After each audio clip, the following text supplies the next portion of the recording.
We meet against the backdrop here at the World Economic Forum in Riyadh of really intense geopolitical tensions across the region. How closely is the OPEC group monitoring the escalation that we've seen?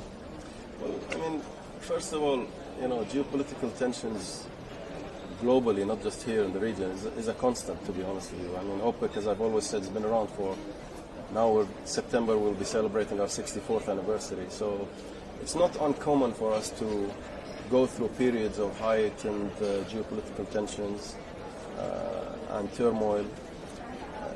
Again, we keep always the politics aside from our business, and we really focus on the fundamental aspects of the global markets, where we look at numbers, we look at economic growth, we look at supply, we look at demand. But there's not much we can do to control what happens geopolitically, I guess. However, yes, there may be or may not be implications on flows of oil, production of oil in certain countries that may or may not be affected, and that definitely goes into our considerations. So we take a close look, we monitor, and we always try to make sure that there is adequate supplies to the market and there's a stable oil market. So how would you characterize the fundamentals right now then? I would say healthy, but I'm always, as I've said before in interviews with you and others, we're always cautiously optimistic. We see global demand this year growing by 2.2 million barrels a day relative to last year. That's versus a growth last year of 2.5 million barrels per day.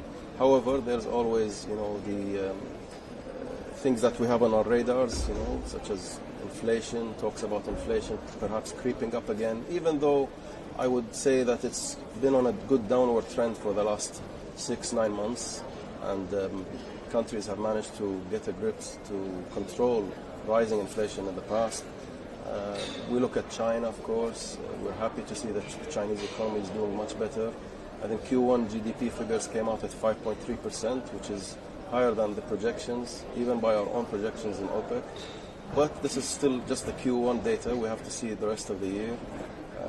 And we look at everything all together. So I think from a demand perspective, if there are no economic headwinds again, such as we had in the past couple of years, it's looking a bit better. But again, I'm always cautiously saying that we have to keep monitoring all these elements and all these factors. From a supply perspective, yes, we have growing supplies from some non-OPEC producers, and that's why we keep taking this proactive and cautionary approach, making sure that there is always enough stability in the market. And that's what we do at best at OPEC and OPEC+. Let me ask you this. We've just seen a fresh round of sanctions against Iran. What's the impact for the market? Well, of course, let me start by saying that we're not happy to see sanctions on our member countries, whether it's Iran, and there are sanctions also on another member country, Venezuela. Generally speaking, sanctions or any interventions in the normal market flows are a kind of distortion to the way that oil usually flows and gets produced, transported and sold around the world in its normal market-oriented measures, and distortions of this nature are not helpful. So leaving the political aspects aside of it, we're not seeing any shortage right now. And you mentioned the specific case of the sanctions on Iran. Our understanding is that these sanctions will be implemented 180 days from now. So they haven't really materialized yet or have not been enforced yet as far as we understand. Again, we always take a very close look at the markets. If there are any impacts and there are any shortfalls of supply, we would be proactively taking measures.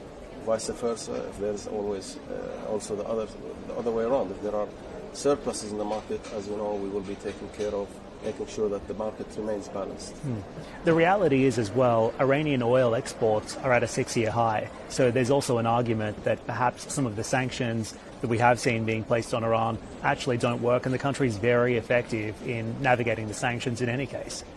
Well, there's a lot of people out there who also say that sanctions don't really work. There are always ways of getting the oil to move around. We don't get involved in these details of how that happens and why that happens. We look at the overall global balances, whether it's from our member countries or other non-OPEC producers, but we don't get involved into the mechanics of how sanctions are enforced or not enforced. We leave that to the politicians.